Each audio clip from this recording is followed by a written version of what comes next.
tawag sa pagsamba. Lahat ng matuwid dapat na magsaya dahil sa ginawa ng Diyos sa kanila.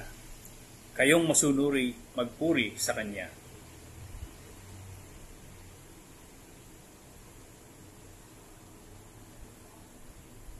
Tayo pong lahat, isang bagong awit, awiting malakas, kasaliw ang tugtog ng Alpang Marilag. Para po sa ating pangunahing awit, ating awitin ng All Lead On, O King Eternal.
Tayo po ay sumandaling manalangin. Aming Ama, muli kaming nagpupuri at nagpapasalamat sa pagkakataong ito ng pagsasama-sama sa isang pananambahan na bagamat kami ay nasa iba't ibang dako, alam namin na kayo ay aming kasama. Pangunahan mo po kami sa banal na sandaling ito na ang Holy Spirit ang magdadala sa amin sa lugar ng kabanalan at katotohanan. Ama, patid po ninyo ang kalooban ng bawat isa na kami ay hindi perpekto. Humihingi kami ng tawad sa inyo. Salamat Panginoon sa kagandahang loob at kami ay inyong pinakikinggan. Salamat sa mga biyayang inyong pinagkakaloob at sa mga pagtutuwid sa aming mga kamalian. Idinadalangin din namin na patnubayan po ninyo ang magbibigay ng mensahe sa amin. Muli, kami ay patuloy na magpapasakop sa inyo, O Diyos. Ito ang aming dalangin sa tanging pangalan ni Jesus. Amen. Happy New Year po sa ating lahat. Nawa po'y salubungin natin ang bagong taong ito na patuloy na nagpupuri, naglilingkod at nagsisikap na maging kalugod-lugod sa ating Panginoon. Ano man po ang hatid ng bagong taong ito, ay nawa po ang mga pangako ng Panginoon ang ating pong panghawakan. Sabi nga po sa Isaiah 41:10, "So do not fear, for I am with you. Do not be dismayed, for I am your God. I will strengthen you and help you. I will uphold you with my righteous hand." At sa mga panahon naman po na tayo ay nanghihina, ang lagi lamang po natin na takbuhan at lapitan ay ang ating Panginoong Jesus. Sabi niya po sa 2 Corinthians chapter 12 verse 9, "But he said to me, my grace is sufficient for you, for my power is made perfect in weakness. Therefore, I will boast all the more gladly about my weaknesses, so that Christ's power may rest on me." Amen. Patuloy po tayo magpuri at umawit sa ating Panginoon.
Your peace and kindness will follow me, will follow me.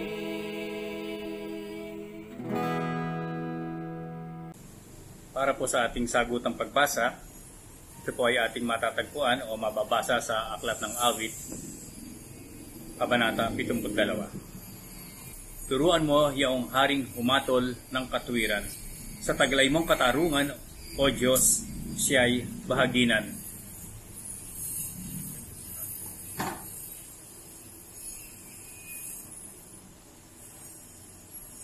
Ang lupain nawa niya ay umunlad at managana. Maghari ang katarungan sa lupain nitong bansa.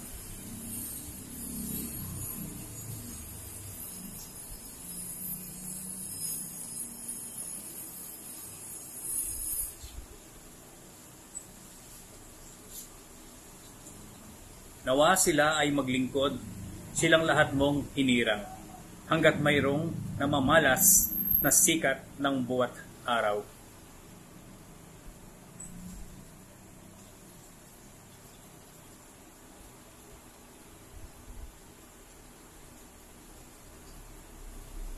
Tayo pong lahat, yung buhay na matuwid sa kanyang kapanahunan, madama ng bansa niya at umunlad habang buhay.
unang pagbasa ay matatagpuan sa Lumang Tipan sa Aklat ng Isaiah, chapter 60, verses 1 to 6.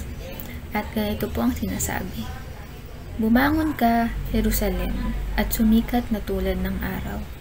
Liliwanagan ka ng kalwalhatian ni Yahweh, mababalot ng kadiliman ang buong daigdig, ngunit ikaw ay liliwanagan ni Yahweh. At mapupuspos ka ng kanyang kalwalhatian. Ang mga bansa ay lalapit sa iyong liwanag, ang mga hari ay pupunta sa ningning ng iyong pagsikat. Pagmasdan mo ang iyong kapaligiran, ang lahat ay nagtitipon-tipon upang magtungo sa iyo. Manggagaling sa malayo ang mga anak mong lalaki, ang mga anak mong babae kakargahin parang mga bata. Magagalak ka kapag nakita sila. Sa iyong damdaming pawang kasiyahan ang madarama, sapagkat malaking yaman buhat sa karagatay iyong matatamo. At mapapasa iyo ang kayamanan ng maraming bansa. Darating ang maraming pangkat ng kamelyo mula sa Midian at Efa, buhat sa Seba ay darating silang may dalang mga ginto at insenso, at naghahayag ng pagpupuri kay Yahweh. Ang ikalawang pagbasa ay matatagpuan sa Bagong Tipan sa Aklat ng Mateo, Kabanata 2, mga talata 1 hanggang 12. Ganito po ang sinasabi. Panahon ng paghahari ni Herodes sa Judea nang ipanganak si Jesus sa Bethlehem. May mga pantas mula pa sa silangan na dumating sa Jerusalem. Nagtanong-tanong sila, nasaan ang pinanganak na hari ng mga Hudyo? Nakita namin sa silangan ang kanyang bituin, kaya't naparito kami upang siya'y sambahin. Nang mabalitaan ito ni Haring Herodes, siya'y naligalig, gayon din ang buong Jerusalem. Kaya tinipon niya ang lahat ng mga punong pari at mga tagapagturo ng kautusan at sila'y tinanong, saan ba isisilang ang Kristo? Tumugon sila, sa Bethlehem po, sapagkat ganito ang isinulat ng propeta. At ikaw, Bethlehem, sa lupa ng Juda, ay hindi pinakahamak sa mga pangunahing bayan ng Juda, sapagkat sa iyo magmumula ang isang pinuno na mamamahala sa aking bayang Israel. Nang mabatid ito, palihim na ipinatawag ni Herodes ang mga pantas at inusisa kung kailan lumitaw ang bituin. Pagkatapos, sila ay pinapunta niya sa Bethlehem na ganito ang bilin. Hanapin ninyong mabuti ang sanggol. Kapag natagpuan ninyo siya, ipagbigay alam agad ninyo sa akin, upang ako man ay pumunta roon at sumamba rin sa kanya. Pagkarinig sa bilin ng hari, sila'y nagpatuloy sa paghahanap. Ang bituin na nanguna sa kanila mula pa sa silangan ay tumigil sa tapat ng kinaroroonan ng bata. Ganoon na lamang ang kanilang kagalakan na makita ang bituin. Pagpasok sa bahay, nakita nila ang bata sa piling ni Maria na kanyang ina. Nagpatira pa sila at sinamba ang bata. Inihandog din nila sa kanya ang mga dala nitong ginto, insenso at mira. Nang papauwi na ang mga pantas, nakatanggap sila ng babala sa pamamagitan ng panaginip na huwag nang bumalik kay Herodes, kaya't nag-iba na sila ng daan pauwi. Pagpalain po tayo ng pagbasa ng banal na kasulatan.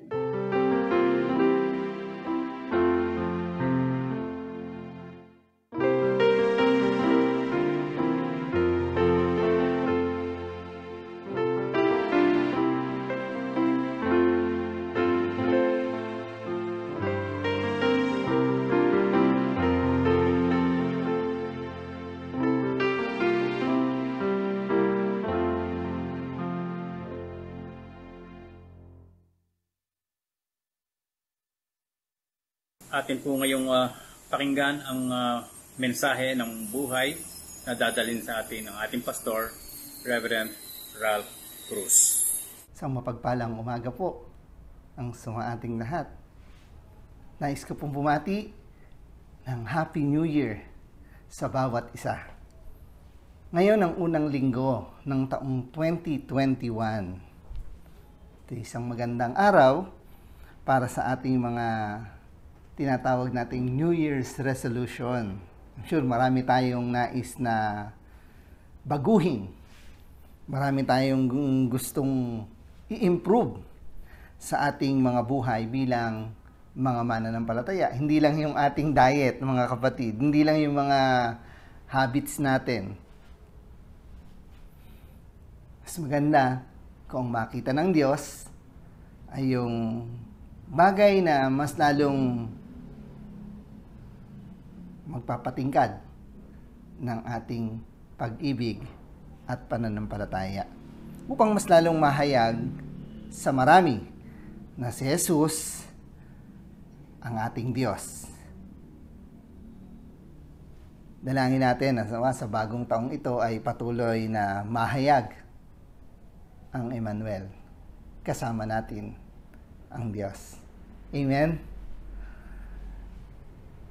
Alam nyo, si Pablo Casals ay kinukonsider po siya na greatest cellist nung taong 95 years old na po siya. Siya po'y tinanong, why he continued to practice 6 hours a day. Alam niyo po kung ano yung sagot niya? Sabi niya, because I think I'm making progress. Patuloy sa kanyang palagay, ang pagunlad ay patuloy. Kaya, yung kanyang pagpapractice, imagine natin yung discipline, 6 hours a day. Kamusta ang ating spiritual life? Ang ating spiritual discipline, mga kapatid? Ngayon ay pinagdiriwang din natin ang Epiphany Sunday. Ang Epiphany ay ang manifestation of a divine or supernatural being. Ang manifestasyon ng ating Panginoong Hesukristo. Ito ang makikita nating inihula ng ikatlong Isayas. At sa ating binasa, sa Bagong Tipan, bagamat si Jesus ay sanggol sa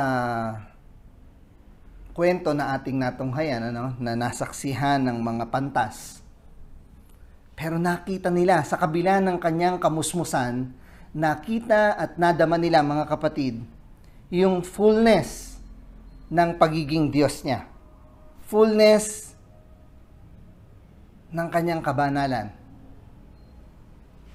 Kaya,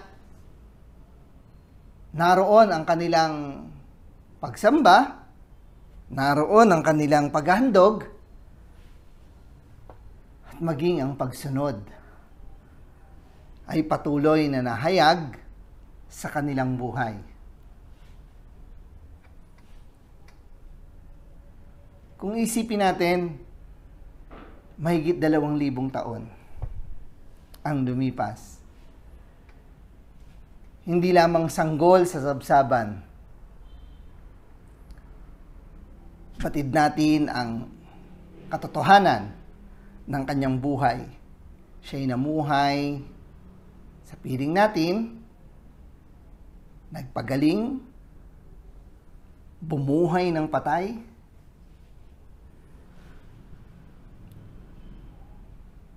nagturo.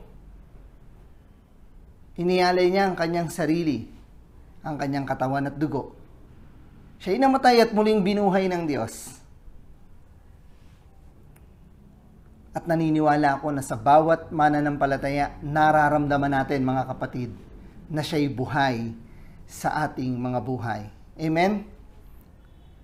Kung titingnan natin, mga kapatid, dahil sa katotohanan ito, may mas malalim tayong dahilan sa pagtatalagang ganap ng ating mga sarili. Dahil may katiyakan tayo, mga kapatid. Hindi lamang ang kanyang kapanganakan, kundi maging ang kanyang muling pagkabuhay. Kaya nga ang sabi sa unang Korinto 15:55-57, nasa kamatayan ang iyong tagumpay, Nasa ano kamatayan ang iyong kamandag? Ang kamandag ng kamatayan ay ang kasalanan at ang kapangyarihan ng kasalanan ay nagmumula sa kautusan.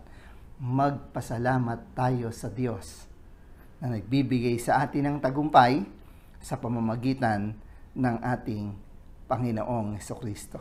Nagapi niya ang kamatayan sa pamamagitan ng kanyang katawan at dugo. Namatay siya sa krus at muling binuhay ng Diyos. Kaya mga magulang, mga kapatid, bilang tugon sa mga katotohanan, imagine ulit natin, ang mga pantas, pinahayag ang kapanganakan. At sila ay nagpahayag ng kanilang pananampalataya. Sila ay sumamba, nagandog, at sumunod sa Diyos. Tayo, ang ipinahayag sa atin, hindi lamang ang kapanganakan, kundi ang kabuuan ng kadakilaan ng kanyang pag-ibig. Kaya't bilang tugon sa napakagandang pagpapala na kanyang ibinigay sa atin sa pamamagitan ng kanyang pagkakaloob ng kanyang sarili.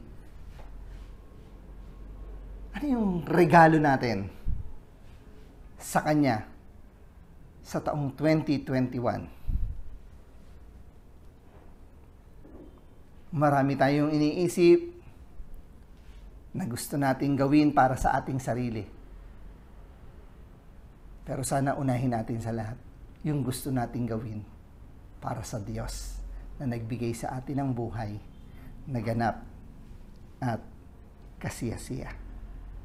Tulad ng mga pantas, lagi nating ihanda ang ating mga sarili sa tunay na pagsamba. Sabi sa Juan 4:24, ang Diyos ay Espiritu at ang sumasamba sa Kanya ay dapat siyang sambahin sa Espiritu at sa katotohanan. Ito ang hinihingi ng Diyos, tunay na pagsamba sa Espiritu at sa katotohanan. Yung ating Espiritu ay bahagi ng kabuuan ng ating buhay at pagkatao. Ay mahayag na nakatuon sa Diyos sa mga gawaing nauukol sa Kanya. Sabi nga, sa gawaing kabanalan, huwag kung ano-ano ang iyong pinagkakaabalahan. Kaya nga mga kapatid, alang-alang sa kagandahang loob ng Diyos na tinanggap natin, higit na mas maitalaga natin yung ating buhay. Tingnan natin, yung taong 2020, papaano mo ipinahayag sa Diyos ang iyong pagsamba. Naway mas lalo nating higit na italaga ang ating buhay sa kanyang kabanalan. Sabi nga sa Roma 12:1, mga kapatid, alang-alang sa masaganang habag ng Diyos, ako'y nakikiusap sa inyo. Ialay ninyo ang inyong sarili bilang handog na buhay, banal at kalugod-lugod sa Diyos. Ito ang karapat-dapat na pagsamba ninyo sa Diyos. Buhay, banal at kalugod-lugod. Nawa sa bawat pananambahan, ito yung nakikita sa atin ng Diyos. Tayo ay actively participating sa worship.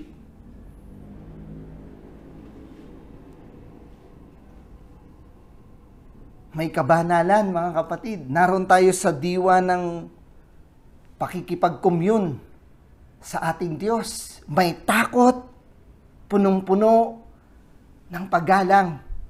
Imagine natin kung ang kaharap natin ay ang presidente, minsan ang mayor, di ba? Eh, buong paggalang nating hinaharap. All eyes, all ears. Sana ganun yung nakikita sa atin ng Diyos. Na nagsisikap tayong maging kalugod-lugod sa kanyang harapan, sa kanyang banal na harapan. Ikalawa, ipagkaloob natin lagi ang buong buhay natin sa paglilingkod. Sabi sa Kawikaan Kabanata 3, talata 9, parangalan mo si Yahweh sa pamamagitan ng iyong mga kayamanan at mula sa iyong mga pinakamainam na ani, siya'y iyong handugan, karapat-dapat, at hindi kalugihan ang maghandog sa Diyos. Yan ay isang kagalakan, karangalan ng bawat isa. Sa patuloy niyang pagpapala sa ating mga buhay, marapat lamang. At ang Diyos na nagbibigay sa atin ng lahat, mga kapatid, kaya dapat patuloy din nating ibinubukas ang ating mga puso, ang ating mga palad sa Kanya. Sabi nga, pinakamainam na handog. So isipin natin, yung bang inihahandog natin ay pinakamainam.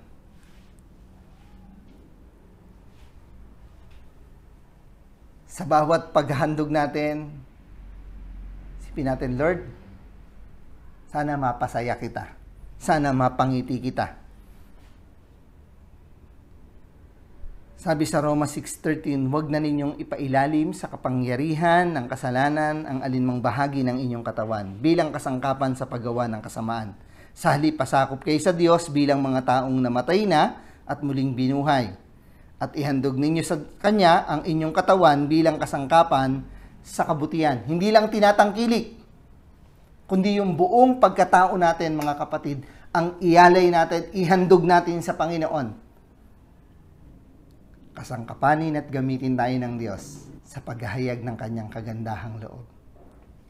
Ikaw at ako, buong taong 2021, kasangkapan ako ng kabutihan ng Diyos.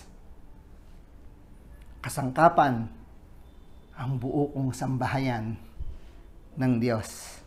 Madama ang kasiyahan kung tayo'y bahagi sa gawaing magdudulot ng karangalan at kapurihan sa Diyos. Hindi na natin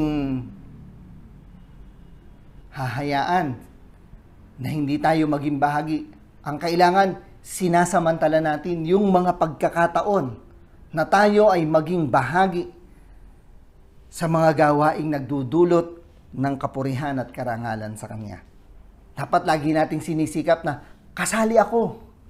Sa Roma 13:12, ganito yung ating mababasa, namamaalam na ang gabi at malapit ng lumiwanag, layuan na natin ang lahat ng masamang gawain at italaga natin ang sarili sa paggawa ng mabuti. Maiksi ang oras, mga kapatid.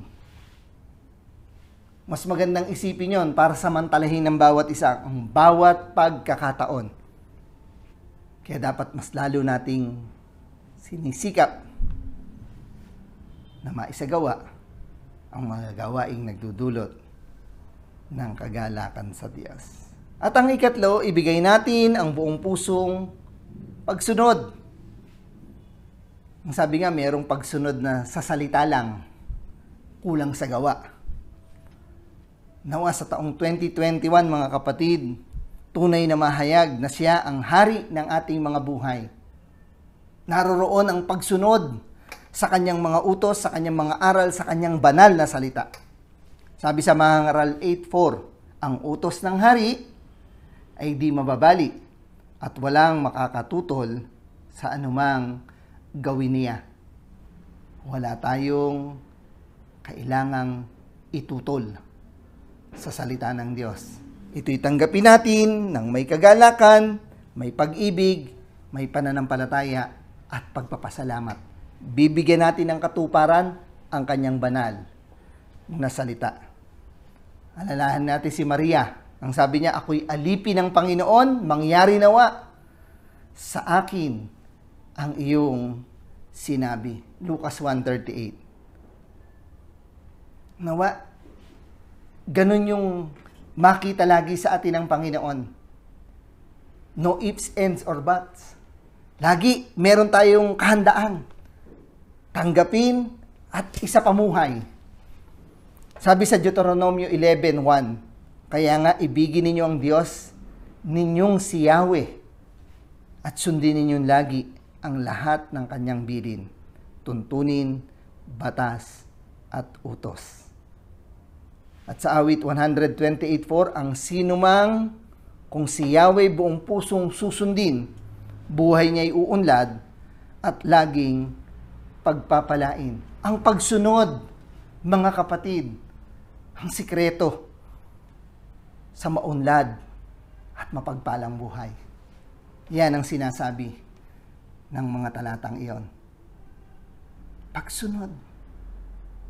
Tulungan at turuan, payo ng Diyos na ganap na makasunod. Sabihin niya natin, Panginoon, gawin niyo po akong masunurin sa iyo.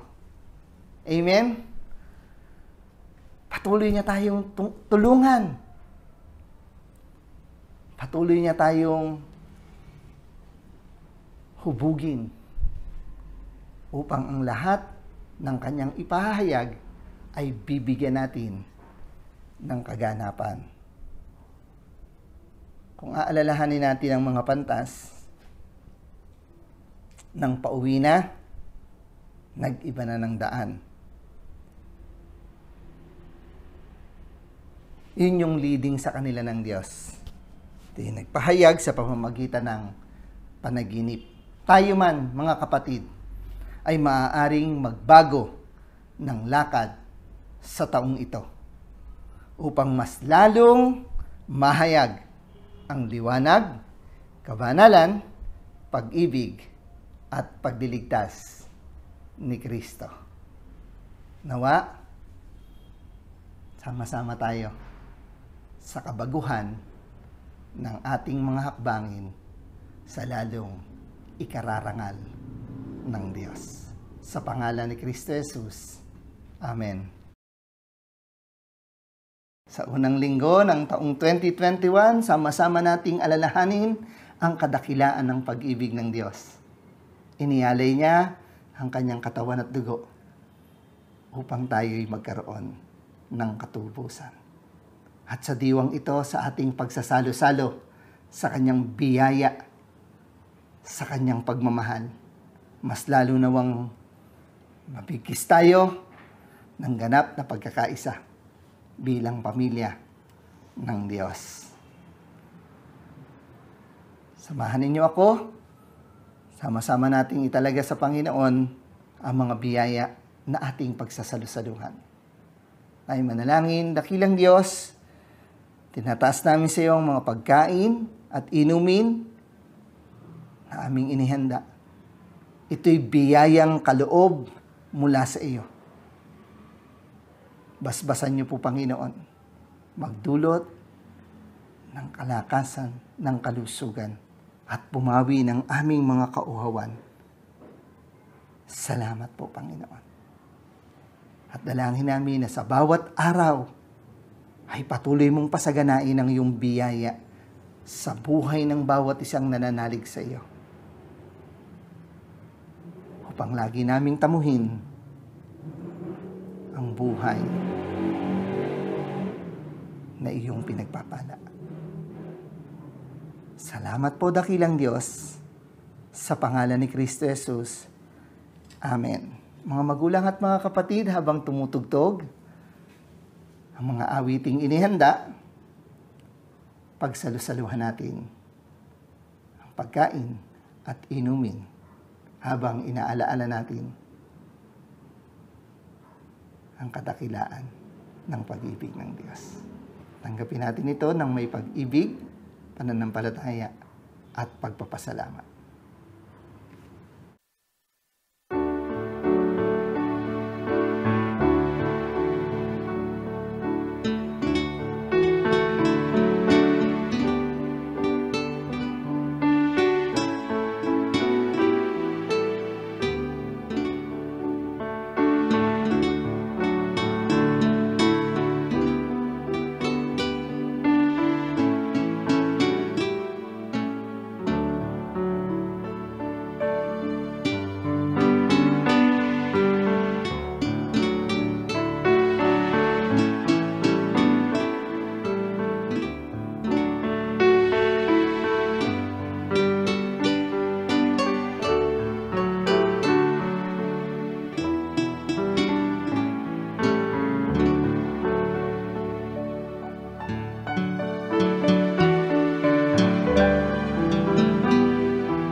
Ay manalangin, O Diyos, kami ay sama-samang lumalapit sa unang linggo ng taong 2021, punong-puno ng kagalakan ng aming mga puso. Itinataas namin sa iyo ang lahat ng kapurihan, ang lahat ng pasasalamat. Ikaw ang Diyos na patuloy na nagtaguyod sa amin sa buong taong 2020, Panginoon. At sa taong 2021, dakilang Diyos, tanggapin niyo po ang patuloy naming pagtatalaga ng aming mga sarili. Salamat, Panginoon. Sa panibagong taon, umaasa kami, O Diyos, na higit mo kaming tutulungang maging tapat, Panginoon, sa pagsamba, sa paghahandog, at sa pagsunod. At nananalig kami, Panginoon, na higit din naming tatamuhin ang iyong mga pangako, dakilang Diyos. Salamat po. Pakapagpalain niyo ang aming mga buhay, ang aming mga tahanan. Salamat po. Bless niyo po, O Diyos, ang aming mga kapatid na may karamdaman. Hinihiling po namin, Panginoon, na iunat niyo po ang iyong mapagpagaling na kamay, patuloy niyong hipuin ang bawat isa sa amin. Halong higit, Panginoon, si Nanay Ruth Neri, hinihiling po namin ang patuloy na kagalingan sa pangalan ni Jesus. Salamat po. Dinadalangin din namin, Panginoon, ang kagalingan kay Jonah Carla. Patuloy niyo po kaming dinggin. Gayun din ang kagalingan Ate Susan Salanga, Ate Donna, salamat. Gayun din dakilang Diyos ang aming mga magulang, sila Tatay Maeng, sila Tita Ronnie, sila Nanay Nersa, Nanay Nelia, Panginoon, tulungan niyo po. Salamat din po sa kagalingan ni Nanay Fe. At dalangin namin patuloy na i-bless niyo ang kanyang buhay at kalusugan. Gayun din si Nanay Flor, Panginoon, at ang lahat ng aming mga magulang, Panginoon, sa iglesyang ito, pagpalain niyo po lahat ng kanilang mga dinaramdam, pawiin niyo po sa pangalan ni Jesus. Bless niyo po, Panginoon, si Jessica Aureliano Bautista. Itinataas namin sa iyo, Panginoon, ang kanyang karamdaman sa pangalan ni Jesus. Pagalingin niyo po siyang lubos. Salamat po. Alam naming walang imposible sa iyo, lahat ay mayroong kagalingan. Salamat po. Patuloy niyo rin pong kilusan si Tita Presi Rodriguez, Panginoon, ang lahat ng kanyang karamdaman, pagalingin niyo po. Umaasa kami, Panginoon. Salamat po. Balik niyo po ang magandang kalusugan niya. Gayun din, Panginoon, si Johan Santos. Tulungan niyo po siya, Panginoon. Patuloy na kalakasan, kasiglahan, Panginoon, ang ipagkaloob niyo. Salamat po. Bless niyo po siya at gamitin blessing sa marami, Panginoon. Bless niyo po si Nanay Edna. Ano man ang kanyang mga pangangailangan, karamdaman, hipuin, pagalingin. Ang kanyang mga dalangin, pagpalain niyo po. Bless niyo po si Nanay Conchita Marcelo. Lagi niyo po siyang kilusan. Tulungan, Panginoon. Samahan niyo po siya. Ikaw ang maging kalakasan niya, Panginoon. Salamat po. Si Nanay Josefina de Jesus at si Tatay Eliseo, i-bless niyo po, Panginoon, ang kanilang buhay, ang kanilang kalusugan. Patuloy mo po silang hipuin at pagalingin. Salamat po, Panginoon. Ang lahat ng may COVID, tinataas namin sa iyo, pagalingin niyo pong lahat. Sana po wala nang maahawa. Sana po, Panginoon, ang lahat ay makarecover. Bless niyo po, maging ang mga frontliners, Panginoon, ang mga medical team, medical staff. I-bless niyo pong lahat. Salamat po. Umaasa kami, Panginoon, na alisin niyo na po, papawiin niyo na po ang COVID-19 sa buong mundo. Bless niyo po ang vaccine, Panginoon. Sana po maging available ito, Panginoon. Maging mabisa, Panginoon, ito. Sa pangalan ni Jesus. Nataas namin, Panginoon, sa iyo. Ang lahat. Ikaw po ang siyang kumilos sa aming mga buhay. Bless niyo ang aming mga leaders, Panginoon. Pagpalain niyo sila sa kanilang pagdilingkod. Mahayag ang pagkatakot, ang kanilang pananampalataya sa iyo. Buhayin mo, Panginoon, kung paano niyo po binuhay ang aming pananampalataya, ang pananampalataya nila Pablo, Panginoon, at ng mga unang lingkod. Ikaw ang Diyos ang patuloy na kumilos sa aming mga leaders. Salamat po. Mangusap, magpakahayag ka, O Diyos, at ikaw ang susundin naming lahat. Sa pangalan ni Jesus, magdilingkod kami sa iyo, O Diyos. Salamat po upang sa taong ito patuloy na maranasan ng lahat ang iyong kapayapaan, ang iyong kasaganaan, ang iyong pag-ibig at pagpapala. Salamat, salamat. Bless niyo po ang aming mga anak, nagsisipag-aral. Pagpalain niyo po ang kanilang mga online classes. Pagpalain niyo, Panginoon, ang kanilang mga teachers. Ang mga magulang, tulungan, turuan niyo, Panginoon. Salamat po. Salamat po. Magkalakip-lakip ang lahat sa ikatatagumpay ng kinabukasan ng aming mga anak. Salamat. Lord, i-bless niyo po ang pamilya ni Henry Cheng. Pagpalain niyo po, kaaliwan, Panginoon, sa kanyang pagpanaw. Bigkisin niyo sila ng iyong pagmamahal. Ikaw ang maging kalakasan at katatagan po nila. Salamat po, Panginoon. Salamat po. Bless niyo po, dakilang Diyos, sa bawat sandali ang aming mga buhay. At patuloy, Panginoon, titiwala kami na ilalayo niyo kami maging sa mga kapahamakan at sa lahat ng masama. Iligtas niyo po kami. Salamat po. Along higit ang mga kapatid naming nagdiriwang ng kaarawan at anibersaryo ng kasal, pakapagpalain niyo po, Panginoon. Salamat po, dakilang Diyos. Patuloy naming inaasahan ang iyong mayamang pagkilos at paghahari. Mahayag na ikaw ang Diyos ay kasama namin sa lahat ng sandali. Sa pangalan ni Jesucristong aming Panginoon, ito ang aming dalangin. Amen at amen. At ngayon tanggapin natin ang pagpapala buhat sa Ama, Anak at Espiritu Santo. Mamuhay tayo ng may kabanalan, katuwiran, sa karangalan at kapurihan ng ating buhay na Diyos. Mula ngayon at magpakailanman. Amen at amen.